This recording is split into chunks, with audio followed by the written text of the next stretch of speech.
In the vast expanse of the Galactic Council chambers, where beings from 1,000 worlds gathered to decide the fate of civilizations, they laughed. They laughed at the small, pink creature that dared to speak for Earth. They laughed at his modest stature among giants, his soft flesh among armored hides, his simple clothes among magnificent regalia. But they stopped laughing when they saw what followed him. What they thought was merely a pet would soon rewrite the laws of physics, reshape the understanding of life itself, and prove that sometimes the smallest beings carry the greatest power. This is the story of how humanity's greatest secret wasn't our technology, our weapons, or our wars. It was our capacity to love something so completely that it would move mountains, bend space, and humble gods. The galaxy thought they knew humans. They were wrong. They were about to learn why Earth's children never walk alone. Ambassador Marcus Chun stood before the towering doors of the Galactic Council chambers, his hands steady despite the magnitude of the moment. Behind him, his companion sat quietly, a golden retriever named Max whose tail wagged gently against the polished floor. The other delegates waiting in the vast corridor paid little attention to the human, until they noticed his companion. "Is that creature your offspring?" asked Vortak, the Krillian representative, his multiple eyes focusing on Max with obvious disgust. The insectoid being's mandibles clicked with amusement. How primitive, bringing young to a diplomatic gathering. Marcus smiled politely. "This is Max. He's my partner." The sound that erupted from the gathered aliens was unlike anything Marcus had heard before. It started as a low rumble from the Garathians, evolved into high-pitched chittering from the Zephyrites, and culminated in thunderous bellowing from the massive Titan delegates. They were laughing. Every single one of them was laughing at him. "Partner," wheezed Zektar, the Garathian war chief, his massive frame shaking with mirth. "You mean to tell us that your species forms alliances with non-sentient creatures? What's next, human? Will you bring your food plants to negotiate trade agreements?" The laughter continued as more delegates arrived. Word spread quickly through the corridor about the human who had brought his pet to the most important political gathering in the galaxy. Soon, beings Marcus had never seen before were making excuses to walk past him, just to witness the spectacle. "I heard they evolved from similar creatures," whispered a crystalline delegate to her companion, her voice like wind chimes in a storm. "Perhaps this human is confused about which species achieved sentience." Max, oblivious to the mockery, simply sat beside Marcus and observed the strange creatures with calm curiosity. His golden fur seemed to catch and reflect the ambient light of the station, creating a subtle glow that none of the aliens seemed to notice. They were too busy laughing. When the massive doors finally opened, Marcus and Max entered the chamber together. The Galactic Council's main hall was a marvel of engineering and politics. Thousands of seats arranged in concentric circles rose up like an amphitheater, each section designed to accommodate different atmospheric and gravitational needs.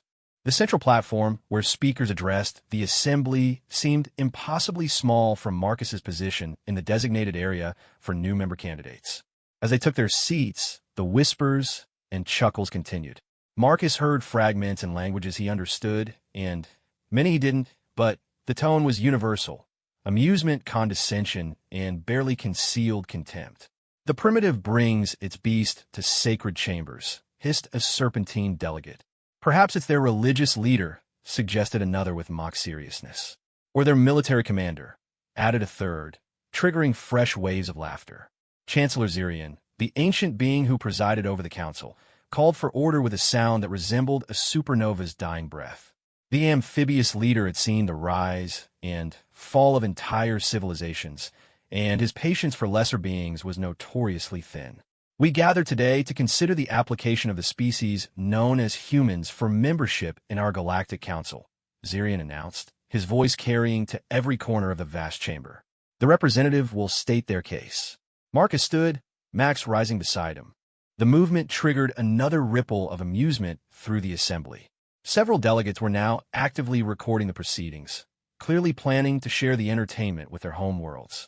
"Honorable Chancellor, esteemed delegates," Marcus began, his voice carrying clearly despite his relatively small stature.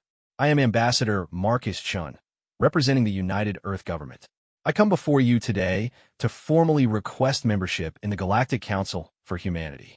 "And the creature," interrupted Vortak, his mandibles clicking with barely suppressed laughter. Does it also request membership? Perhaps it wishes to establish its own embassy? The chamber erupted again. This time, even some of the more dignified species couldn't suppress their amusement. Max looked up at Marcus, then back at the laughing aliens, his head tilted slightly as if trying to understand their behavior. Max is my companion, Marcus said calmly. Where I go, he goes. Companion. Chancellor Zirian's massive eyes blinked slowly. Explain this relationship. Our records indicate that humans have barely achieved interstellar travel. Surely you cannot have evolved a symbiotic partnership with another species in such a short time. Marcus took a breath. This was the part he had dreaded. How do you explain to beings who view the universe in terms of power, technology, and dominion that some relationships transcend logic? How do you describe love to creatures who had conquered emotion millennia ago in their pursuit of efficiency? Max and I are bonded, Marcus said simply. We've been together for 7 years. He's been with me through my diplomatic training, my first assignments, and now here. We're a team. A team, repeated Zektar slowly, as if tasting an alien word. You mean to say that your species has formed military units with non-sentient creatures? Interesting. What are its combat capabilities? Can it fire weapons? Operate shields? Command vessels? Max doesn't fight, Marcus replied. He provides emotional support, companionship, and loyalty. He's family. The word family seemed to break something in the chamber. The laughter stopped abruptly, replaced by confused murmuring. For beings who had evolved beyond such biological imperatives, the concept was almost incomprehensible. Family. Chancellor Zirian leaned forward, his ancient features creasing with confusion. You claim kinship with a creature that shares no genetic material with your species? This is either deception or delusion. Neither, Marcus said firmly. It's choice. Max chooses to be with me, and I choose to be with him. We care for each other. The Krillian delegate Vortak clicked his mandibles thoughtfully. This choice you speak of, does the creature truly possess the cognitive capacity for such decisions? Our scans indicate a brain mass barely suitable for basic survival functions. Marcus felt a familiar warmth in his chest, the same feeling he got every morning when Max greeted him with unbridled joy, every evening when they walked together in comfortable silence, every moment when the dog's simple presence made everything better. Intelligence isn't just about brain size or cognitive capacity, Marcus said. Max understands things that some of the most advanced AI systems in our galaxy can't grasp. He understands loyalty without condition, love without agenda, and service without expectation of reward. Preposterous, declared a delegate from the Mechanoid Collective. Love is a chemical reaction designed to ensure species survival. Loyalty is a programming protocol. Service without reward is a malfunction. Is it? Marcus asked. Then, explain why Max came with me when I left my comfortable life on Earth for this assignment. Explain why he stays by my side during dangerous diplomatic missions when he could be safe at home. Explain why he's here now, in a chamber full of creatures that could destroy him without effort, simply because I asked him to come. The chamber fell silent. Several delegates were studying Max with new interest, their scanning equipment focusing on the dog who sat calmly beside Marcus, occasionally looking up at his human with what could only be described as absolute trust. The creature shows no signs of fear, observed a Zephyrite scientist, her melodic voice carrying a note of surprise. Our biometric readings indicate complete calm despite being surrounded by apex predators from dozens of worlds. He trusts me, Marcus said simply, and I trust him. Chancellor Zirian's expression was unreadable. This relationship you describe, it serves no apparent function in terms of survival advantage, technological advancement, or political gain. By what logic does your species invest resources in maintaining such bonds? Marcus looked down at Max, who was now lying down but still alert, his golden eyes watching the assembled aliens with friendly curiosity. How do you explain to a galaxy full of beings who had optimized away emotion that some things couldn't be measured in terms of efficiency or advantage? Because it makes us better, Marcus said finally. Max makes me braver, kinder, and more patient than I would be alone. He reminds me every day what unconditional love looks like. He grounds me when the universe feels too big and chaotic. He's not a tool or a weapon or a resource. He's family, and family makes us stronger. The silence stretched for long moments.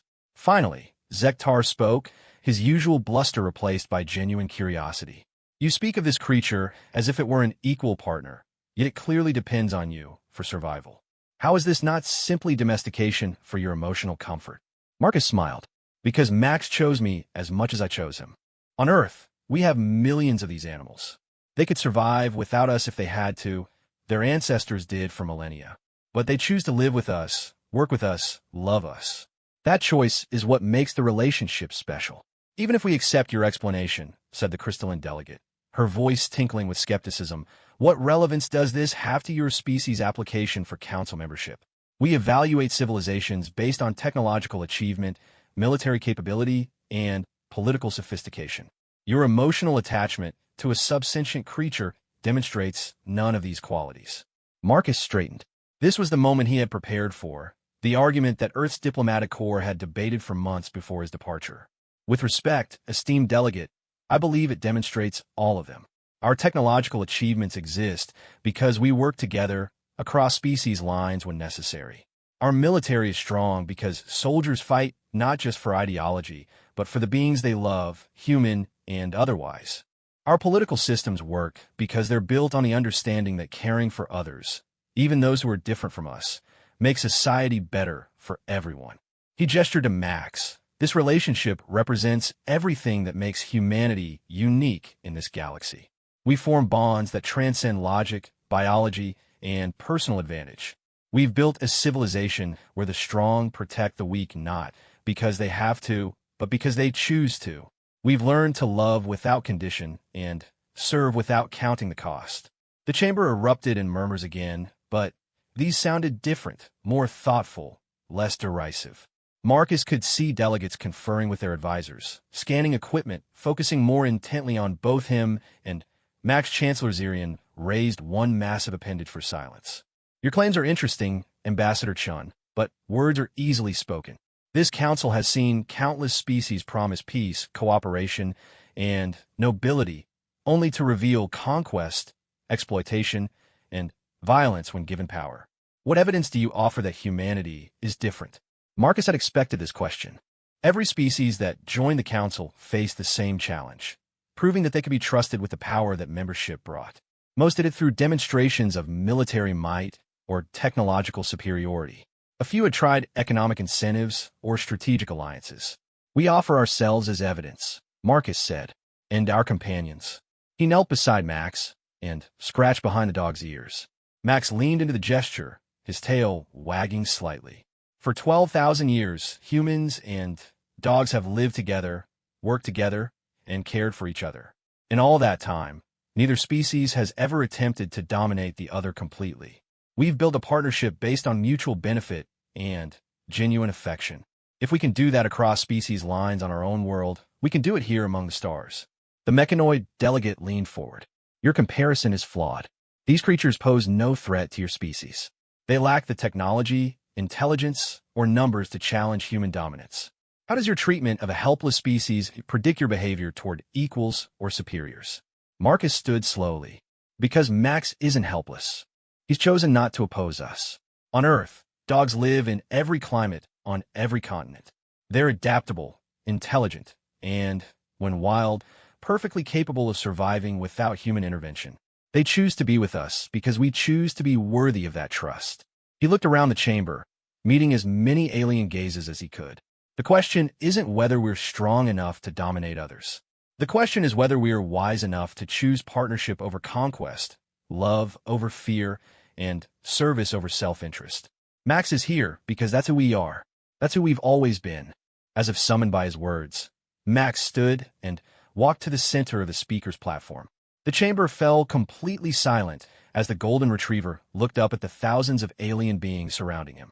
For a moment that seemed to stretch into eternity, human and dog stood together in the heart of galactic power, surrounded by creatures who could snuff out their lives without effort, yet somehow unafraid. Then, Max did something that would be remembered in galactic history for centuries to come. He wagged his tail and approached the edge of the platform nearest to Chancellor Zirian. The ancient being leaned down, bringing his massive head closer to the small Earth creature. For several seconds, they looked at each other, the ancient ruler who had seen the birth and death of stars, and the simple dog who had never known a world beyond Earth's sun. Then Max's tail wagged harder, and he took another step toward the Chancellor. Fascinating, Zirian murmured, his voice barely audible. The creature shows no fear. Our studies of Earth biology indicate that fear of predators should be hardwired into its survival instincts, yet approaches willingly. He trusts me, Marcus said quietly. And I'm not afraid, so neither is he. Chancellor Zirian slowly extended one finger toward Max. The dog sniffed it briefly, then gently licked the alien appendage. The Chancellor's eyes widened in surprise. Extraordinary, he breathed. In 3,000 years of leading this council, no creature has ever shown such acceptance upon first meeting. Most flee in terror or attack in desperation. This one offers greeting. He's saying hello, Marcus confirmed.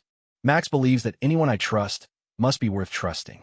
The implications of this simple interaction rippled through the chamber like a shock wave.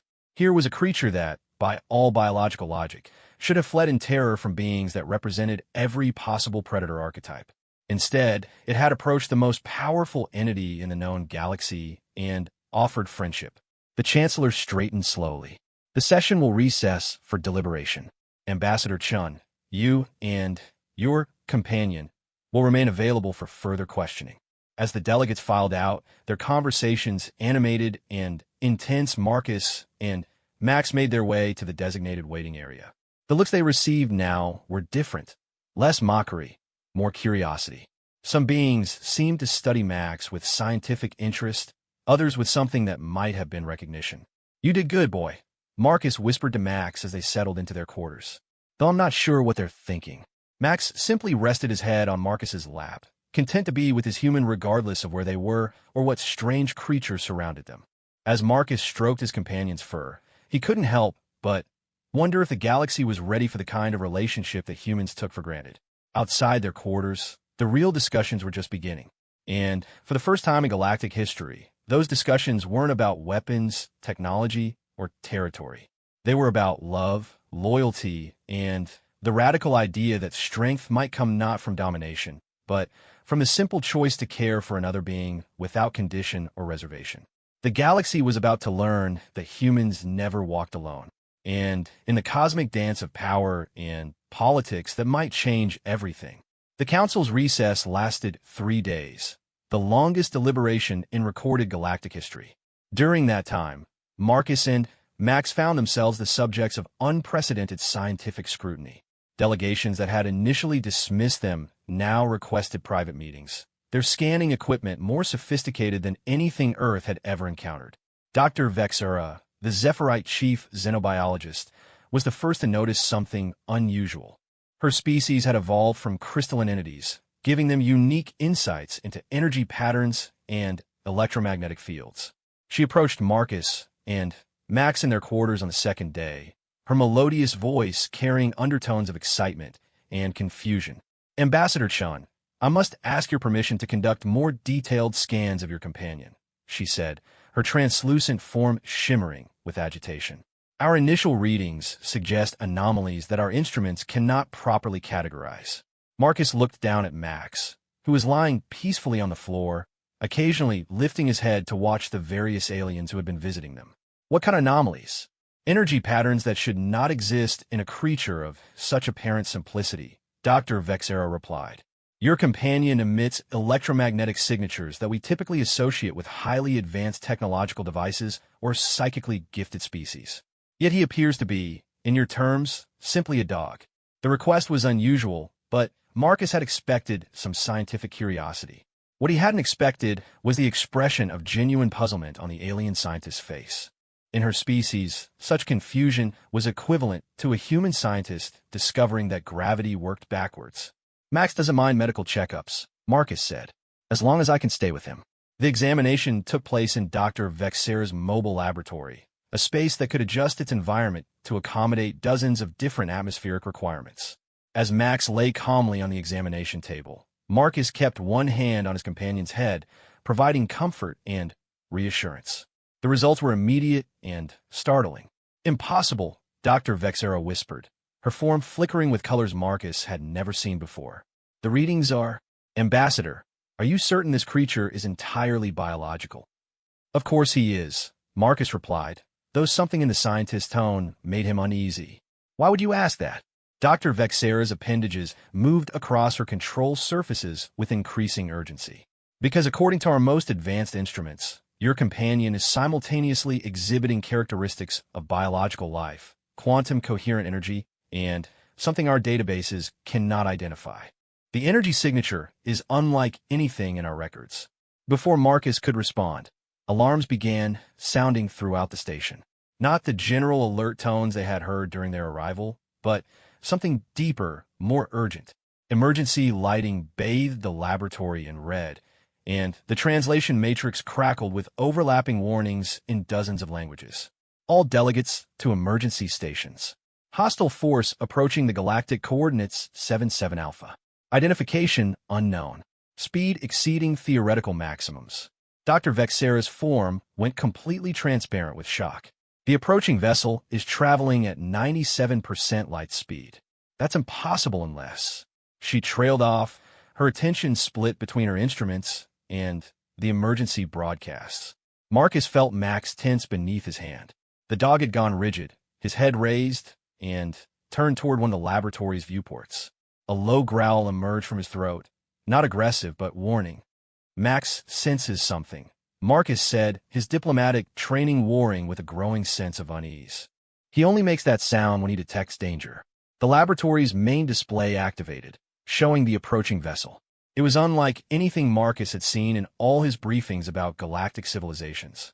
The ship seemed to bend light around itself, creating a disturbing visual effect that made it difficult to determine its actual size or shape.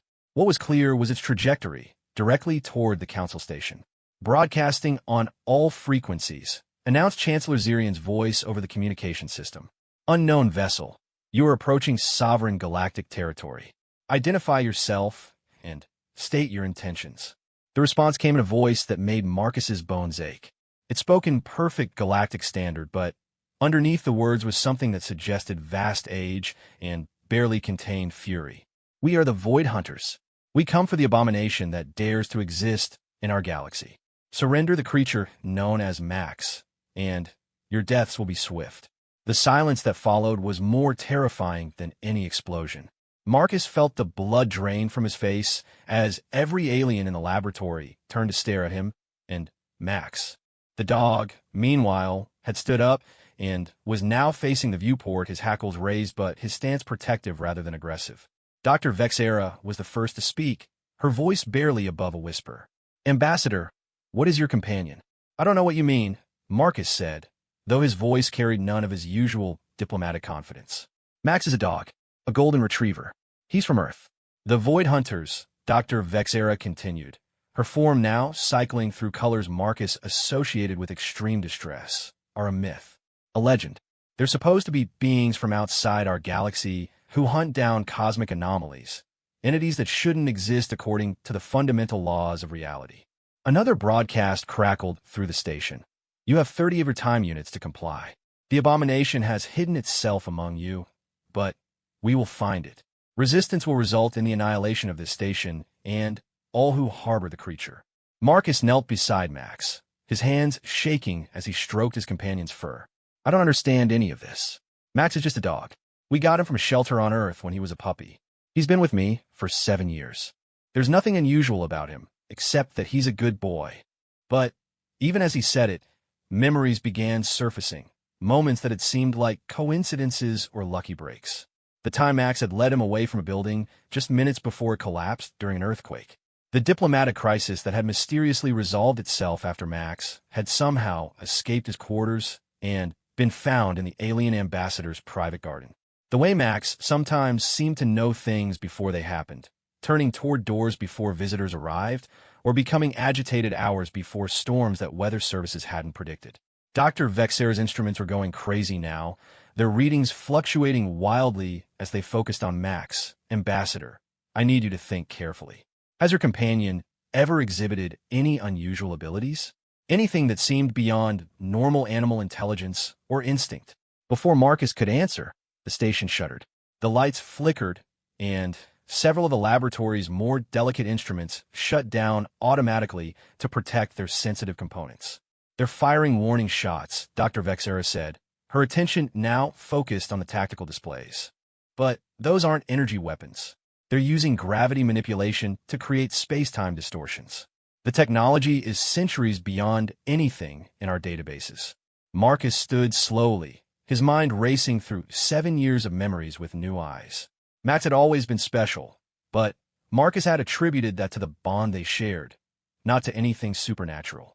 Yet now, faced with evidence he couldn't deny, patterns began emerging that painted a very different picture. "There was one thing," he said reluctantly. "When Max was younger, maybe 2 years old, we were camping in the mountains.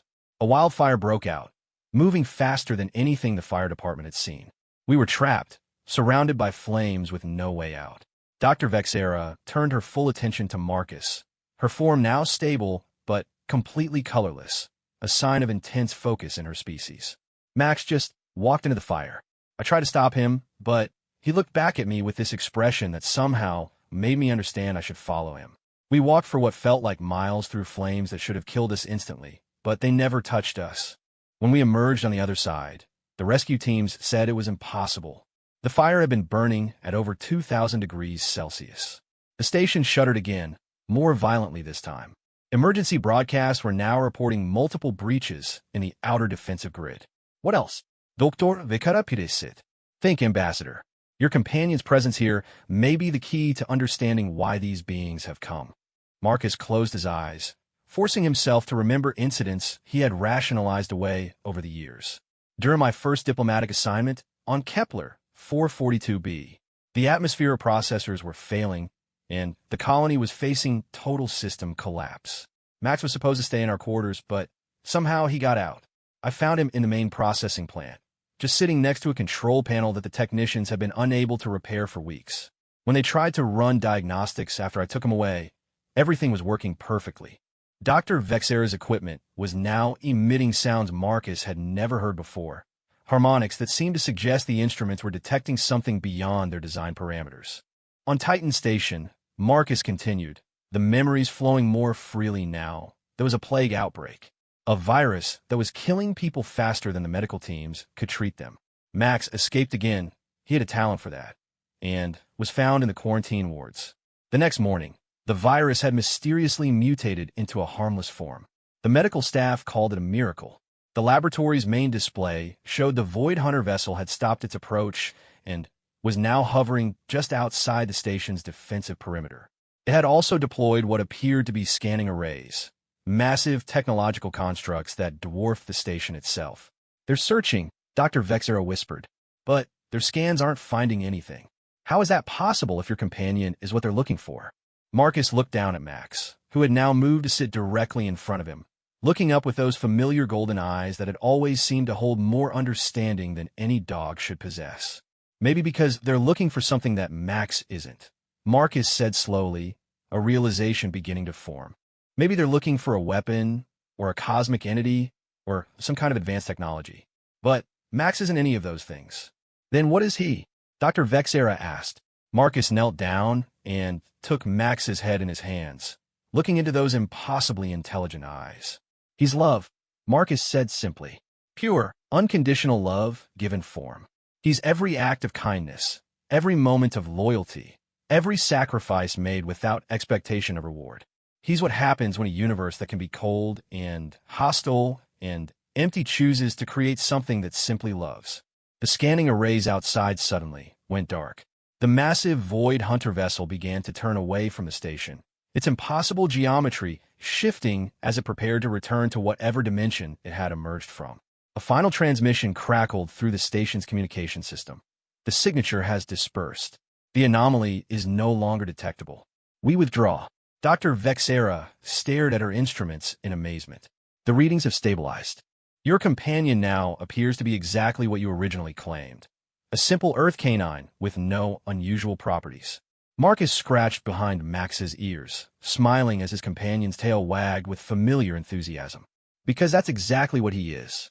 He's a dog who loves his human, and his human loves him back. Nothing more, nothing less." "But the miracles," Dr. Vexera pressed. The impossible survivals, the technical fixes, the medical cures. How do you explain those? Marcus stood, Max rising beside him as they prepared to return to their quarters. Outside the laboratory's viewports, the last traces of the Void Hunter vessel were disappearing into the cosmic distance. Love does impossible things, Marcus said. It makes people braver than they thought they could be, kinder than they meant to be, and stronger than they ever believed possible. Maybe in a universe where love is rare, when you find it in its purest form, reality itself bends a little to protect it. As they walked through the station's corridors, Marcus noticed that the other delegates were looking at him and Max differently again. Not with mockery or scientific curiosity now, but with something approaching reverence. Word of the Void Hunter's appearance and sudden departure had spread quickly through the galactic community. In their quarters, Marcus sat on his bed with Max lying beside him, trying to process everything that had happened. Outside, the station was returning to normal, but he suspected that nothing would ever be quite the same. The galaxy had seen something today that challenged their understanding of reality itself. A soft chime indicated an incoming message. Chancellor Zirian's image appeared on the room's display, the ancient being's expression unreadable. Ambassador Chun, the Chancellor said formally, the Council has completed its deliberation. Your application for membership will be put to a vote tomorrow. I suspect the outcome may surprise you. Marcus nodded. Thank you, Chancellor. May I ask what changed the Council's mind? Zirian's massive features shifted into what might have been a smile. We have spent millennia cataloging the universe's wonders, Ambassador.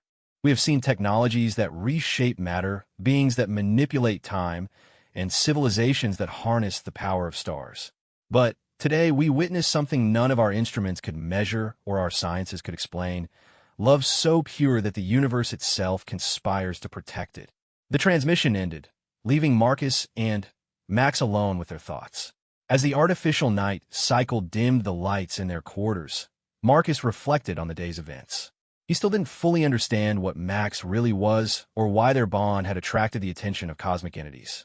But he knew it didn't matter. Tomorrow, the Galactic Council would vote on humanity's membership. Whatever they decided, Marcus knew that he and Max would face it together, just as they had faced everything else. Because that's what love meant, standing together against whatever the universe might throw at you, whether it was bureaucratic aliens, cosmic horror, or simply another ordinary day that needed to be filled with kindness and companionship. Max yawned and settled his head on Marcus's lap, content in the knowledge that his human was safe and they were together. In the vast complexity of galactic politics and cosmic mysteries, that simple truth remained unchanged. They were family, and family never abandons family. The universe, it seemed, approved. The morning of the vote arrived with an unusual stillness throughout the station. Marcus woke to find Max sitting by the viewport, watching the stars with an intensity that seemed almost thoughtful.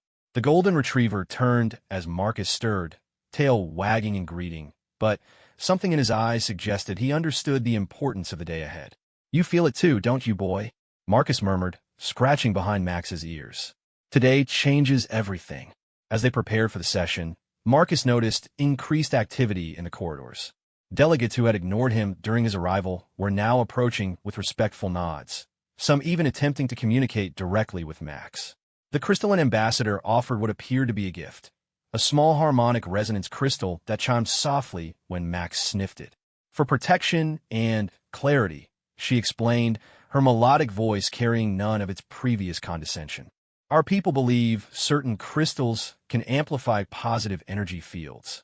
The Garathian war chief Zektar approached next, his massive frame somehow less intimidating than it had been days before. Ambassador Chun, he rumbled, my military advisors have analyzed yesterday's events. The Void Hunters have not appeared in our galaxy for over 3,000 standard years. Their departure suggests that whatever they saw was either destroyed or transformed into something they could no longer detect. Marcus accepted a traditional Garathian blessing token, a small metal disc inscribed with symbols representing courage and loyalty. We're honored by your recognition, War Chief. The honor is ours, Zektar replied, and for the first time since their meeting, his tone carried genuine respect. We have learned much about strength from observing you and your companion. As they made their way to the council chambers, Dr. Vexera intercepted them with her latest findings. Her crystalline form was cycling through calm blues and greens, colors Marcus had learned indicated excitement, mixed with scholarly satisfaction. Ambassador, I've spent the night analyzing the data from yesterday's scans. I believe I understand now why the Void Hunters departed without fulfilling their stated mission. Marcus slowed his pace, allowing other delegates to pass them in the corridor. What did you discover? Dr. Vexera's form shimmered as she accessed her portable data systems. The energy signatures I detected aren't emanating from your companion directly. They're being generated by the bond between you two. Somehow, the emotional connection you share is creating quantum entanglements that our instruments can measure, but not fully explain. She paused, her attention split between her data and their conversation. More remarkably, these entanglements seem to extend beyond your immediate vicinity. During moments of high emotional resonance, when you and Max are most connected, the effect amplifies and begins influencing probability matrices within a considerable radius. Marcus frowned. Probability matrices? The likelihood of various outcomes occurring, Dr. Vexera explained. Positive outcomes become more probable, negative ones less so. It's as if your bond creates a localized field where the universe favors beneficial coincidences, successful repairs, and protective circumstances. Max had stopped walking and was now sitting at Marcus's feet, looking up at both of them with what could only be described as patient attention, as if he understood every word of their conversation. But that's impossible, Marcus said. Love can't alter physics. Dr. Vexera's form shifted to patterns Marcus associated with gentle disagreement. Can't it?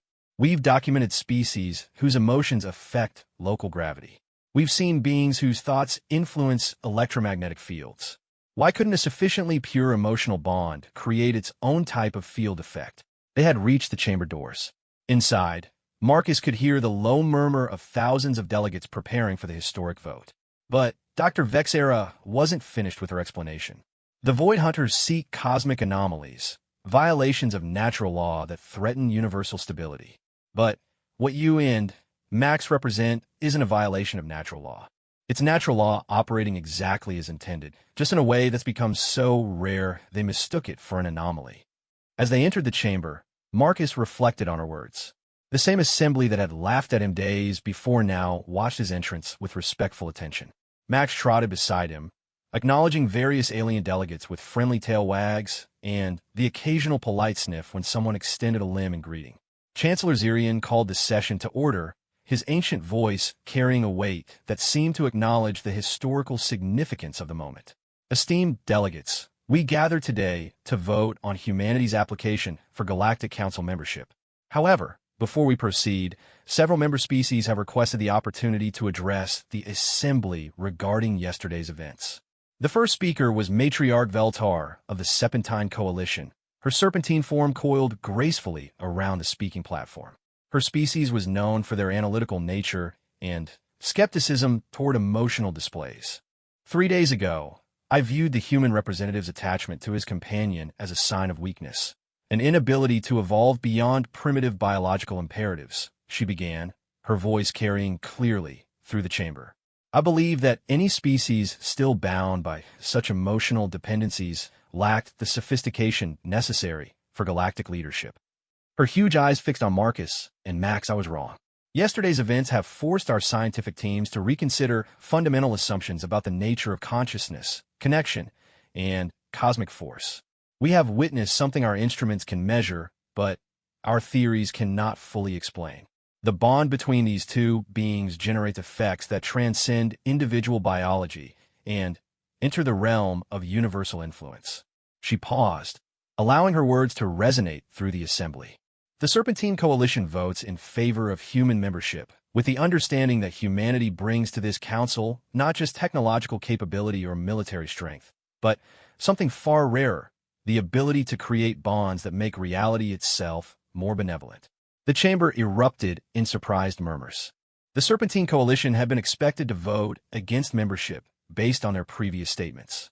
Next came Professor Quindar of the Academic Collective, his multiple arms gesticulating as he accessed floating data displays. Our species prides itself on rational analysis and evidence-based conclusions. We initially dismissed the human representative's claims about love and loyalty as unquantifiable abstractions unsuitable for serious consideration. His displays showed complex mathematical models and probability calculations. However, analysis of the quantum field fluctuations recorded during the past 3 days reveals patterns that correlate directly with the emotional state of a human-canine pair. When their bond is strongest, local reality becomes statistically more stable, more protective, more kind. Professor Quindar's tone shifted from academic detachment to something approaching awe. We have discovered that love, far from being an abstract concept, is a measurable force with tangible effects on the structure of space-time itself. The academic collective votes in favor of membership, eager to study this phenomenon further. Speaker after speaker rose to address the assembly. The mechanoid collective, whose entire civilization was based on logic and efficiency, acknowledged that they had detected system optimizations in their equipment whenever Max approached their delegation areas. The Titan Confederacy reported that their usually volatile, emotional warriors had experienced unprecedented calm in the vicinity of a human-canine pair. Even the traditionally isolationist crystal hierarchies announced their support, stating that their empathic crystals had never resonated with such pure emotional harmony. As the speeches continued, Marcus noticed something remarkable happening. The various alien delegations, normally separated into distinct species groups, were beginning to intermingle. Conversations were starting across traditional boundaries, and the artificial barriers that had defined galactic politics for millennia seemed to be dissolving.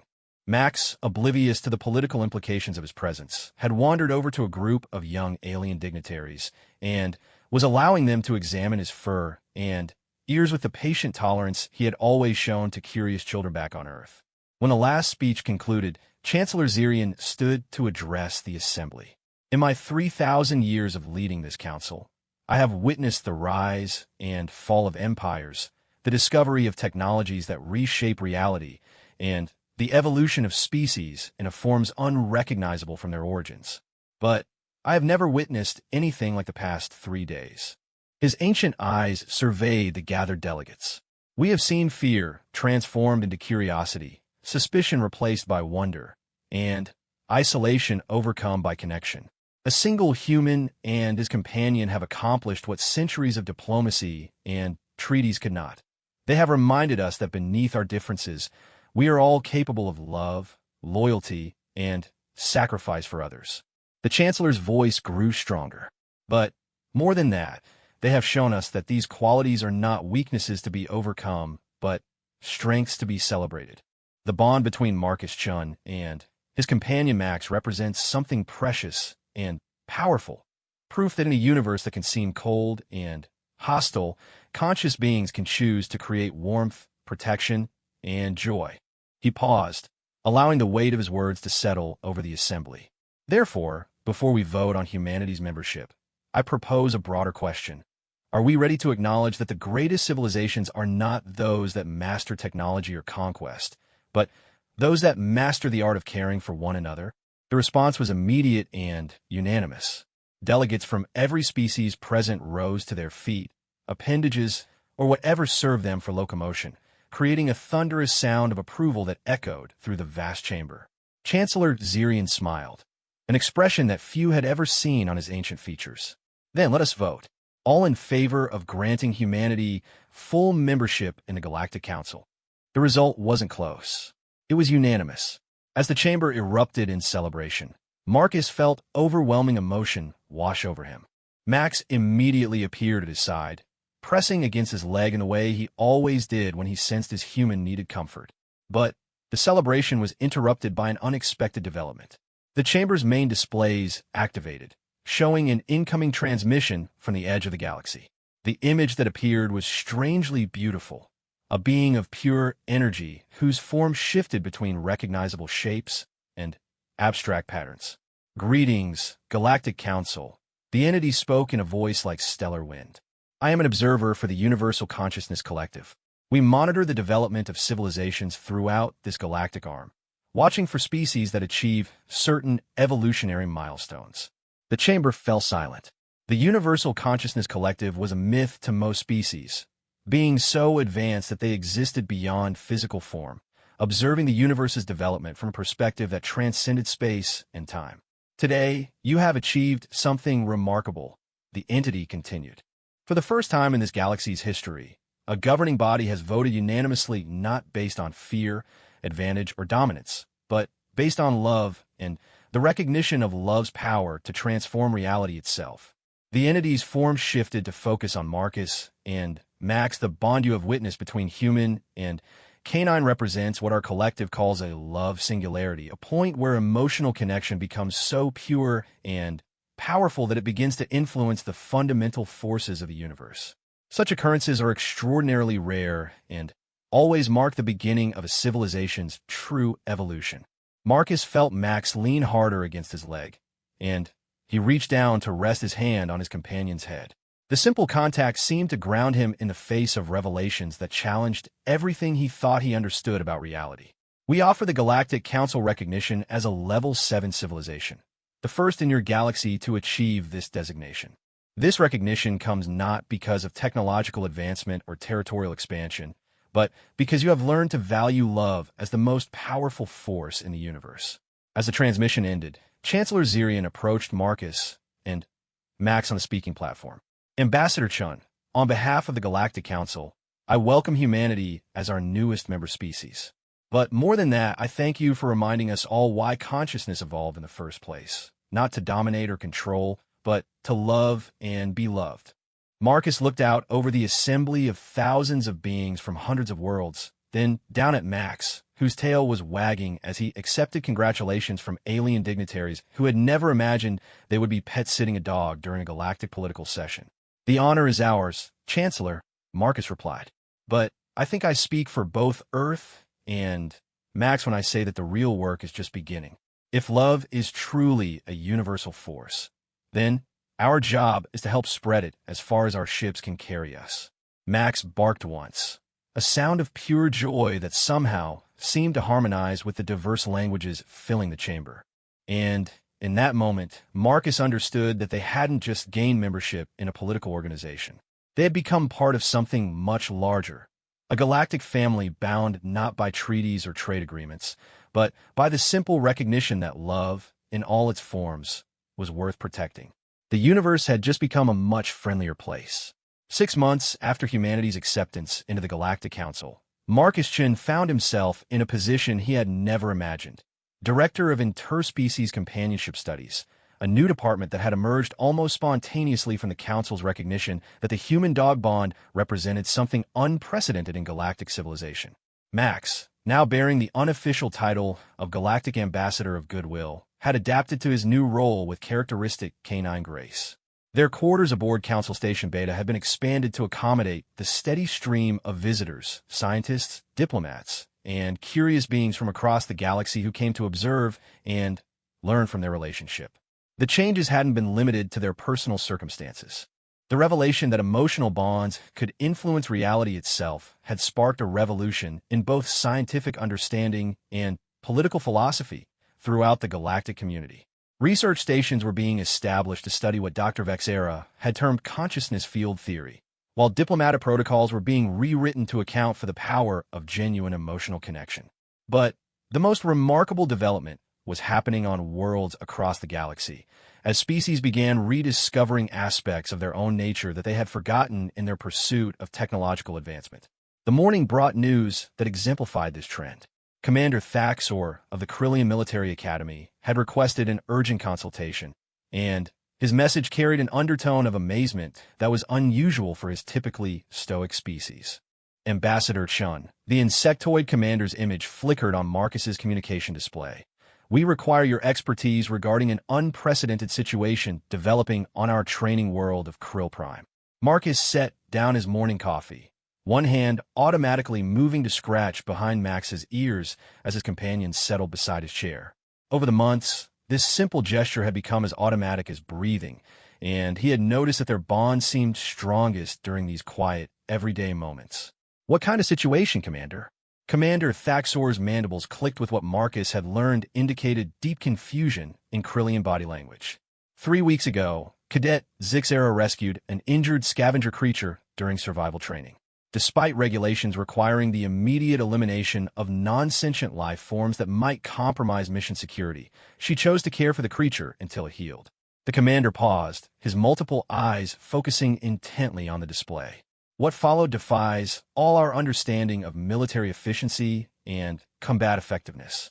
The cadet's performance scores have increased by 300%. Her reaction times have improved dramatically. Her strategic thinking has become remarkably sophisticated.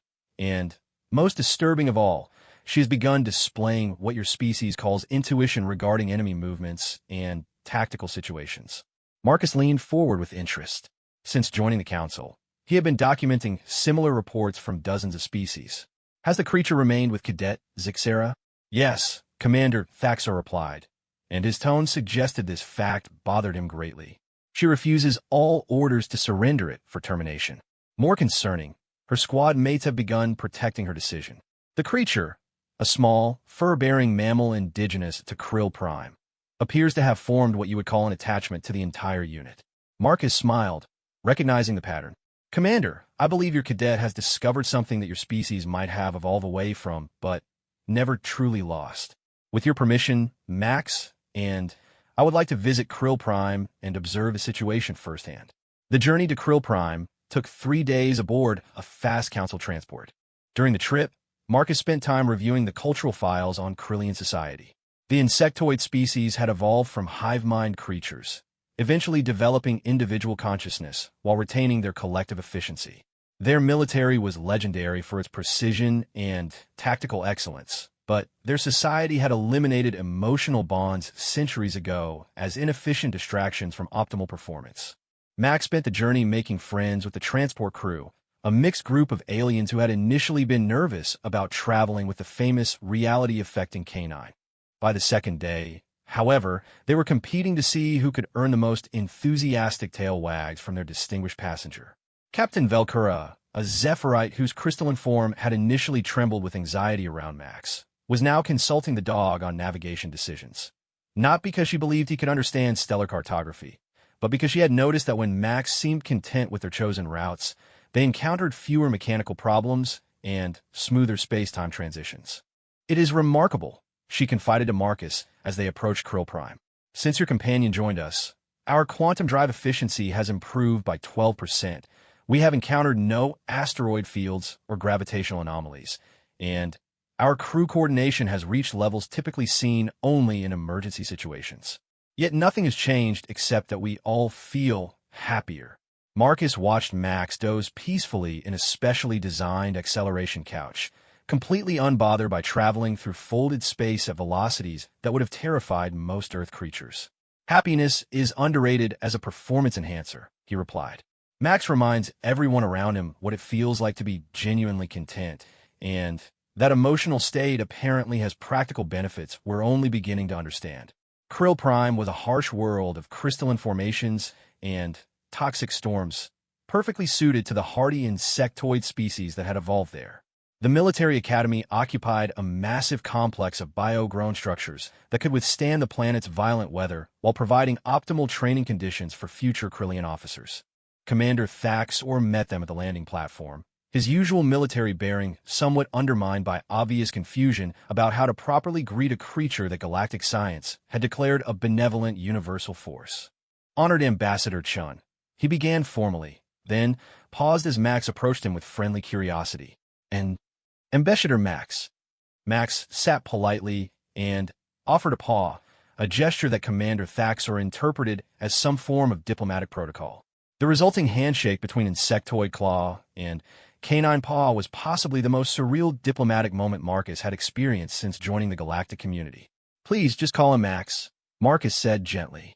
He's remarkably informal for an ambassador. As they toured the academy grounds, Commander Thaxor explained the situation in more detail.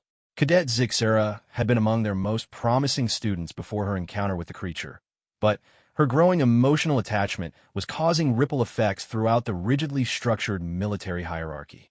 The creature she rescued is called a flufftail in the local dialect, Commander Thaxor explained as they approached the training fields.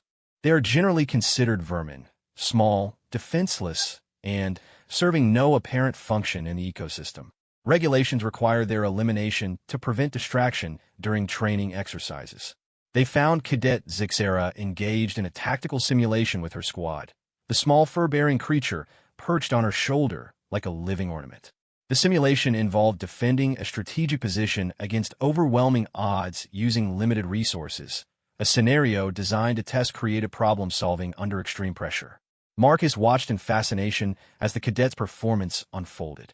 Her movements were fluid and intuitive, seeming to anticipate enemy positions before they were revealed. Her squad mates moved with unusual coordination, supporting each other with a precision that went beyond mere training. And throughout the exercise, the small creature remained calm and alert on her shoulder, its large eyes tracking movements across the battlefield as if it too understood the strategic situation. When the simulation ended with an unprecedented victory for the defending force, Cadet Zixera approached their observation post. Marcus was struck by the change in her demeanor compared to the other Krillian soldiers he had met. Where they were efficient and focused, she seemed somehow more alive, more present. "Commander," she reported formally, simulation complete. No casualties sustained, all objectives achieved. Commander Thaxor's mandibles clicked with approval despite his obvious confusion. "Outstanding performance, Cadet. Please explain your tactical innovations for our guests."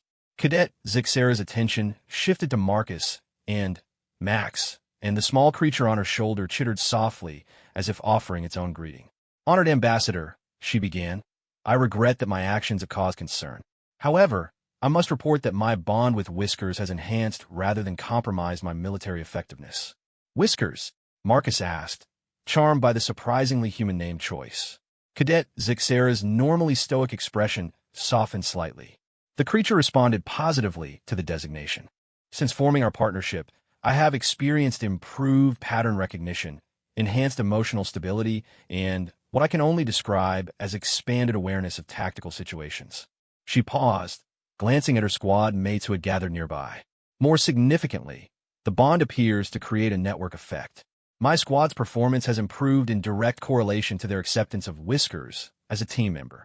Max had approached the group during her explanation and was now sitting calmly while the Krillian soldiers examined him with scientific curiosity.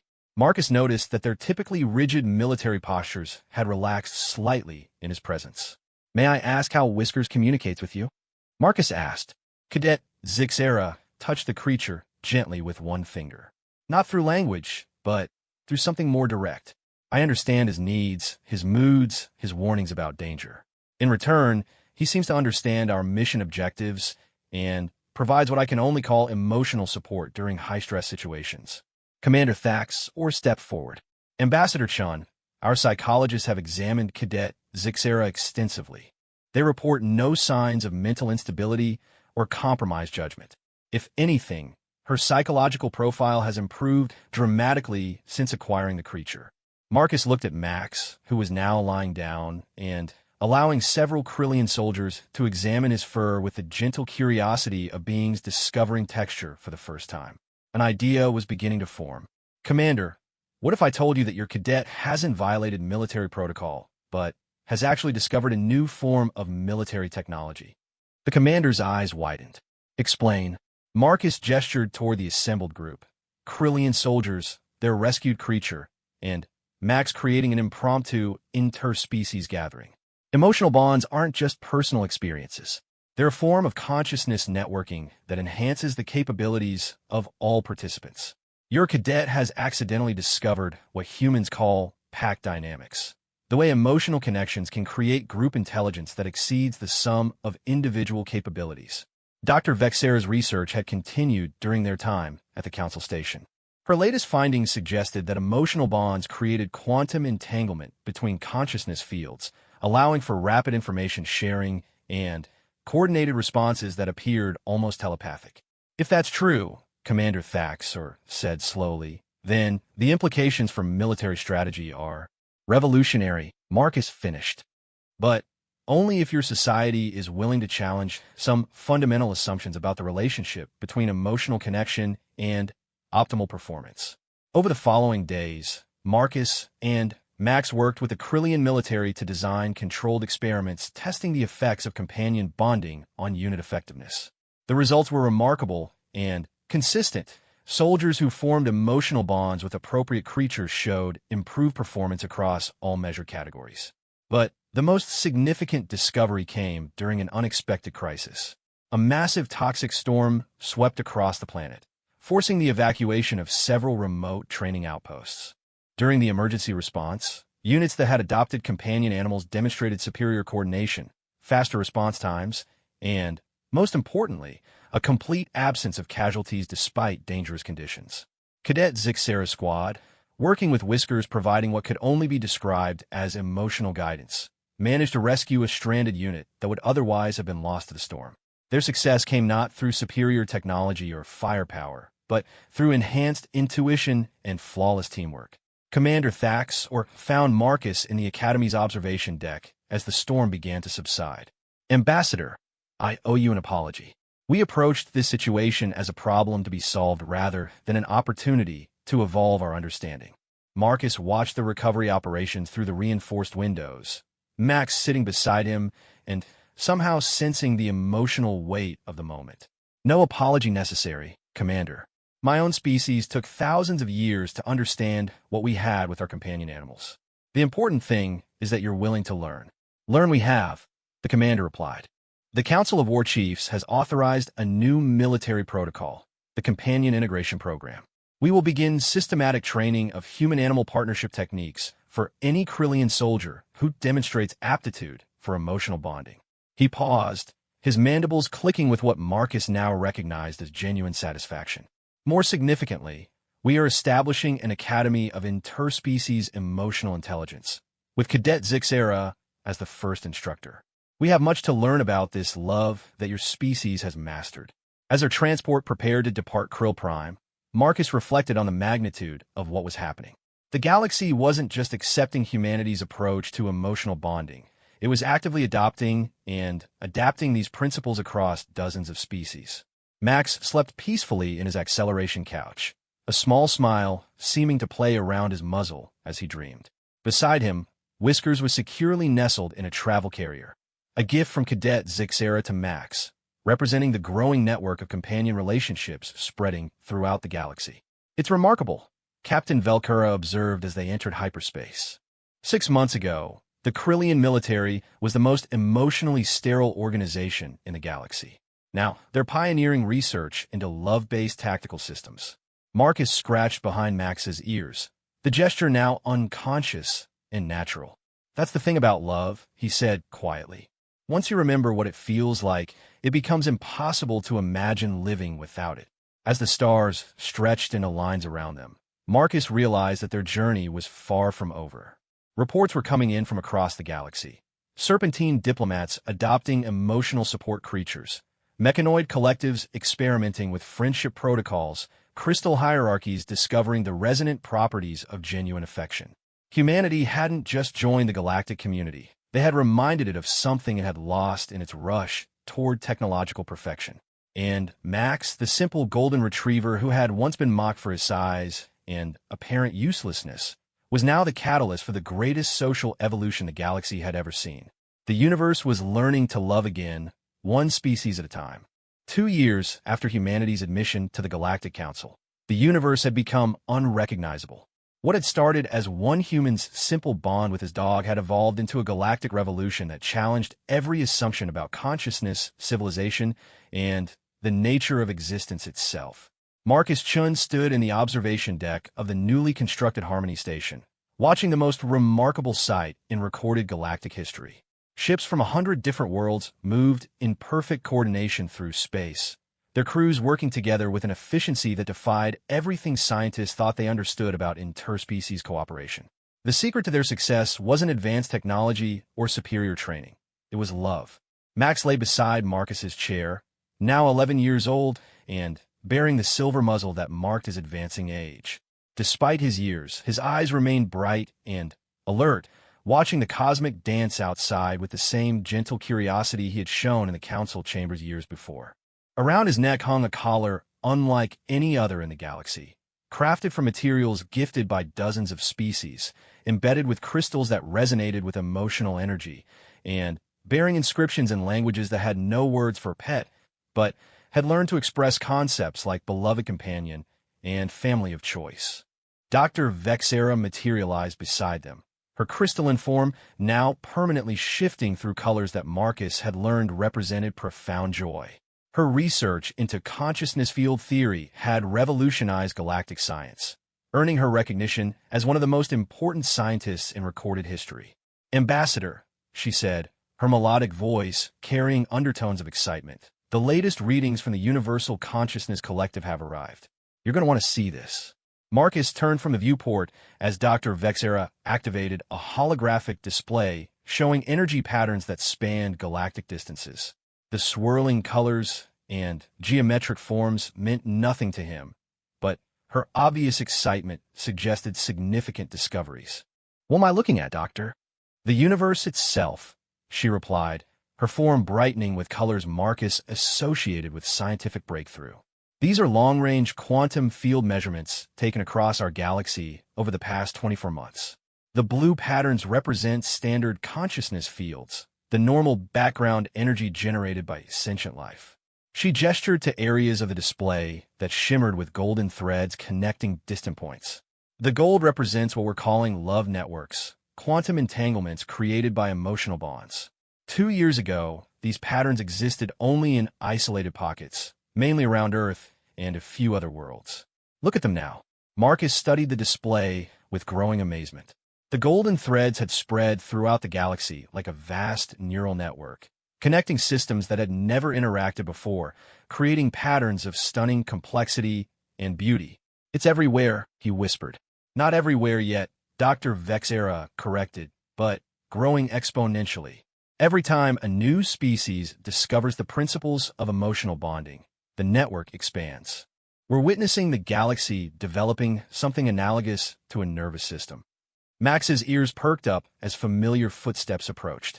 Chancellor Zirian entered the observation deck, his ancient features bearing an expression Marcus had never seen before, hope mixed with something approaching wonder. "Ambassador Chun," the Chancellor said formally, then smiled as Max approached for his customary greeting.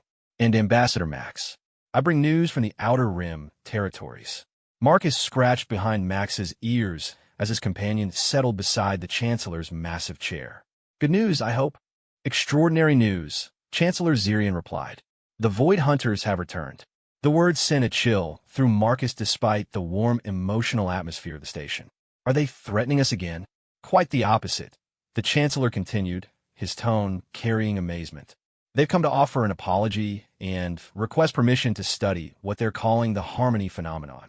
Dr. Vexera's form flickered with surprise. "The Void Hunters want to study love?"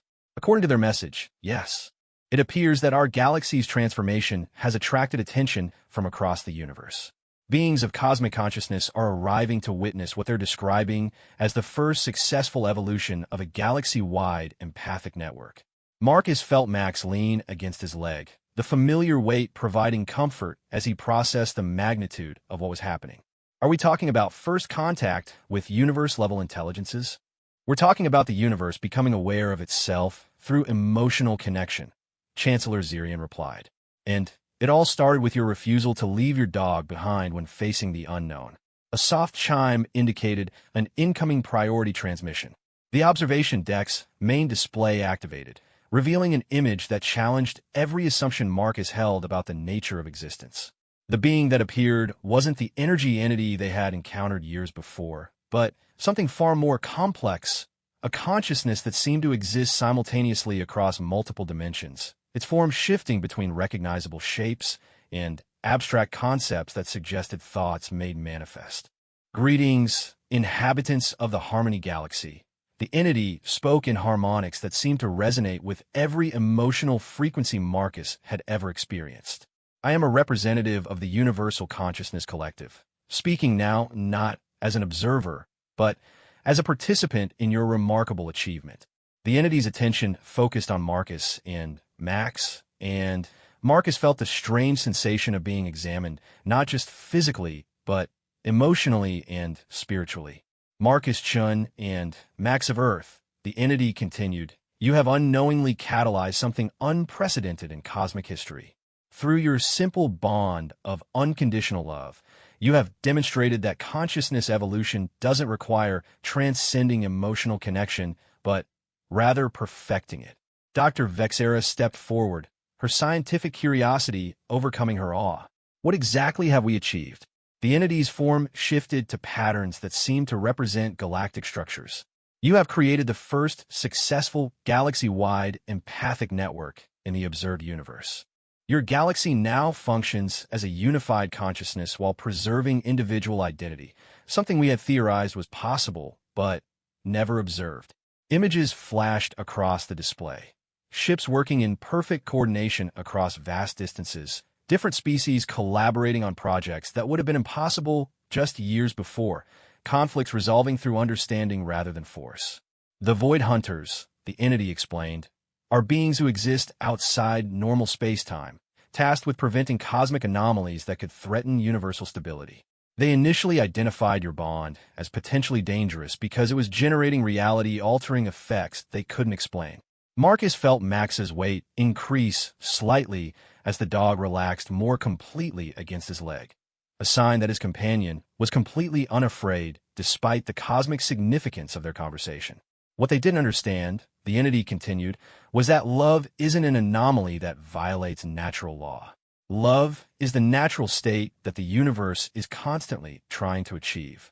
Your galaxy has simply remembered how to function as it was intended to function. Chancellor Zirian leaned forward in his massive chair. Are you saying that emotional bonds are a fundamental force of the universe? Not a force, the entity corrected, its form shifting to patterns that seem to represent waves of pure harmony, but the organizing principle that gives all other forces meaning and direction. Gravity holds matter together, but love determines why matter chooses to exist in forms that can experience beauty, create art, and care for others.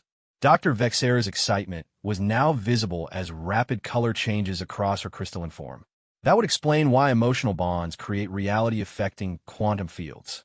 They're not violating physics. They're expressing the deeper physics that underlies everything else. Precisely, the entity agreed. And now your galaxy serves as proof that advanced civilizations can evolve beyond competition and domination toward cooperation and mutual care.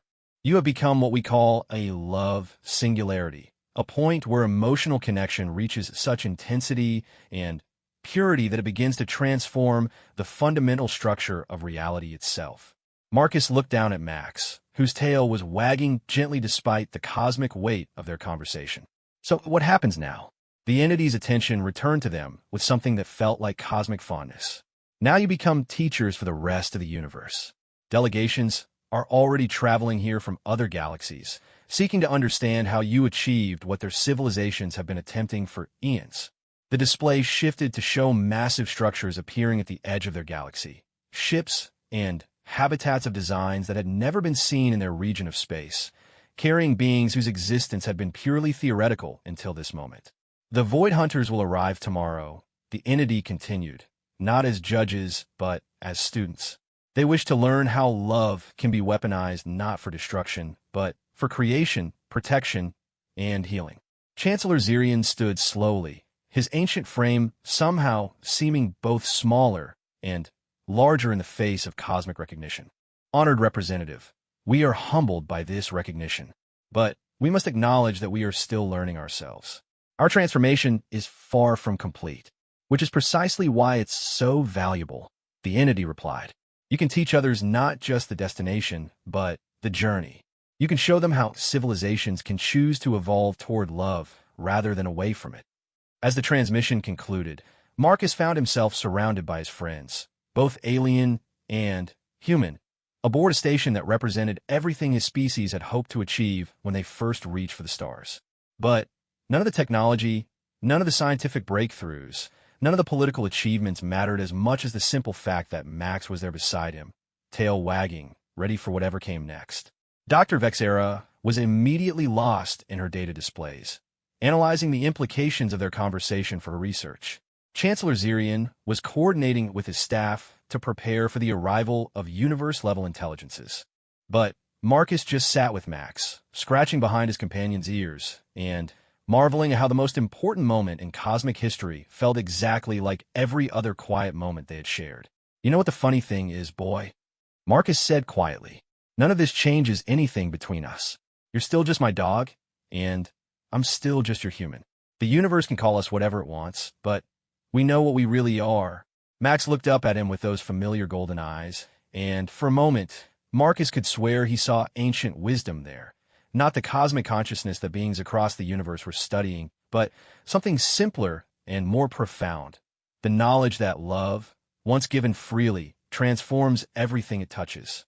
A year later, Marcus stood in the same observation deck, watching as ships from 17 different galaxies work together on projects that would have been impossible to imagine just decades before. Max, now 12, and moving more slowly but still radiating the gentle contentment that had started it all, lay peacefully in a specially designed bed, surrounded by gifts from beings whose names couldn't be pronounced in any Earth language. The Void Hunters had indeed become students rather than judges, learning to channel their reality-manipulating abilities toward creation and protection rather than cosmic policing. Dr. Vexera's research had led to the development of empathy fields, technological devices that could artificially create the emotional connections that came naturally to humans and their companions.